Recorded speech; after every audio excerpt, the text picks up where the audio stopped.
পরিবার পরিকল্পনা অধিদপ্তরের ফিল্ড সার্ভিসের ডেলিভারি এফএসডি কর্তৃক নিয়োগ উপজেলা পরিবার পরিকল্পনা কার্যালয়ের পরিবারের কল্যাণ সহকারী 0 ইউনিটে 1155 জন স্বেচ্ছাসেবীরা চাকুরি স্থায়ীকরণের এক দফা দাবিতে বাস্তবায়নে মানববন্ধন করেন জাতীয় প্রেস ক্লাব হয়ে সচিবালয় 2 নং গেটের সামনে। আয়োজনে বাংলাদেশ পরিবার পরিকল্পনা স্বেচ্ছাসেবী মহিলা দাবি বাস্তবায়ন পরিষদ। তারা আরো বলেন, পরিবার পরিকল্পনা ফিল্ড সার্ভিস ডেলিভারির এফএসডির আওতায় অস্থায়ী ভিত্তিতে 0 পদে আমাদের 2012 সালে প্রথম নিয়োগ শুরু হয়েছে।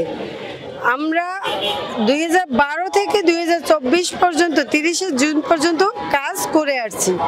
তো আমরা কোনো সরকারি সুবিধা পাই না, কিন্তু একজন এফডব্লিউ যে কাজ করে তার চেয়ে আমরা বেশি কাজ করি। আমরা দম্পতি নিয়ে কাজ করি, মাতৃমৃত্যু নিয়ে কাজ করি, মা ও শিশুর পুষ্টি, গর্ভকালীন সব সেবা নিয়ে আমরা কাজ করতেছি, কিন্তু আমাদের দৈনিক ভাতা হিসেবে বেতন দেওয়া হয়, আমরা কোনো মাসিক বেতন পাচ্ছি না।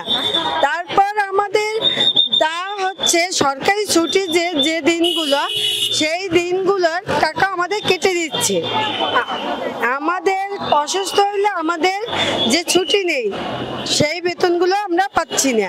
আর একটা কথা হচ্ছে, আমরা মাতৃত্বকালীন ছুটি পাচ্ছি না। যদি মাতৃত্বকালীন ছুটি নিতে হয় তাহলে আমাদের ছুটি নিতে হয় বিনা বেতনে।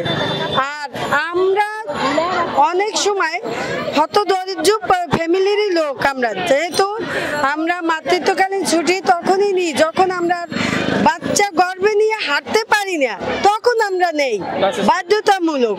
কারণ আমরা একটা চাচ্ছি যে আমরা একটা মা, যদি জাতি নাকি একটা মা, সেই ক্ষেত্রে আমাদের যদি গর্ভকালীন সময়ও ফিল্ডের সার্ভিস দিতে হয়, প্রতিটা ঘরে ঘরে যাইতে হয়, তাহলে আমরা সরকারি সুযোগ সুবিধা পাবো না কেন? এইটা আমাদের অধিকার। যে অন্তর্বর্তী সরকার যে স্বাস্থ্য মন্ত্রণালয় উপদেষ্টা আছে, তার কাছে আমাদের সবিনয় বিনোদন যে আমাদের মাতৃত্বকালীন ছুটি, তারপর হচ্ছে আমাদের সরকারি ছুটিগুলো, আমাদের এইগুলো সুযোগ সুবিধা দেওয়ার পর 3901টা 0 পদে আমরা শুনছি অধিদপ্তরে এফডব্লিউ এর কাজ মানে ইউনিটে বাকি আছে, কিন্তু আমরা লোক হয়েছে 1155 মহিলা স্বেচ্ছাসেবী। তাহলে আমাদের 1155 জন সে স্থায়ীকরণ করার পর ওইগুলো নিয়োগ দেব।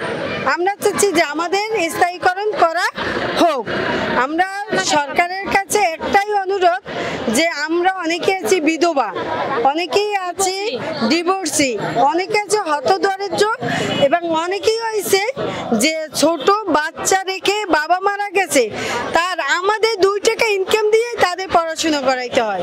সেই ক্ষেত্রে আমাদের সরকারের কাছে একটাই দাবি, আমাদের 0 পদে ইউনিটে স্থায়ীকরণ করে আমাদের কাজ। কারণ আমরা কেউ 15 বছর 7 বছর এরকম করে কাজ করে আসছি, 4 বছর এরকম কাজ করে আসছি, তাহলে আমরা অভিজ্ঞতা সম্পন্ন।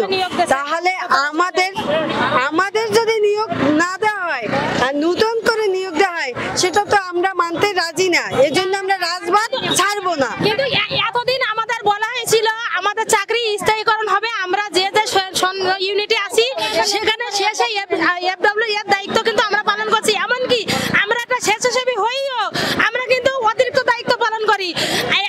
আমাদের স্যারেরা আমাদের আশ্বাস দিয়েছিল আমাদের চাকরি স্থায়ীকরণ করা হবে, যার কারণে আমরা অন্য কোনো চাকরিতে কিন্তু আবেদন করি নাই, চেষ্টা করি নাই। এখন আমাদের বয়স শেষ, আমরা প্রতিটা বোনেরা কেউ মাস্টার্স পাস, কেউ আই পাস, কেউ হচ্ছে তোমার বিএ পাস, এর নিচে কোনো বোনেরা নেই। তাহলে আমাদের যোগ্যতা কোন দিকে কম বলেন?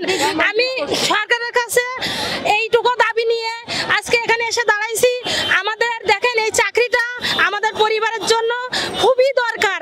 আমরা এমন ফ্যামিলির লোকজন আছে, মা বোনেরা আছি, যে এই চাকরিটা দিয়ে আমাদের সংসার চলে, আমাদের মা বাবার ওষুধ কিনতে হয়, আমাদের বাচ্চাদের পড়াশোনা করাতে হয়, আমাদের এক মুঠো খাইতে হয়। এই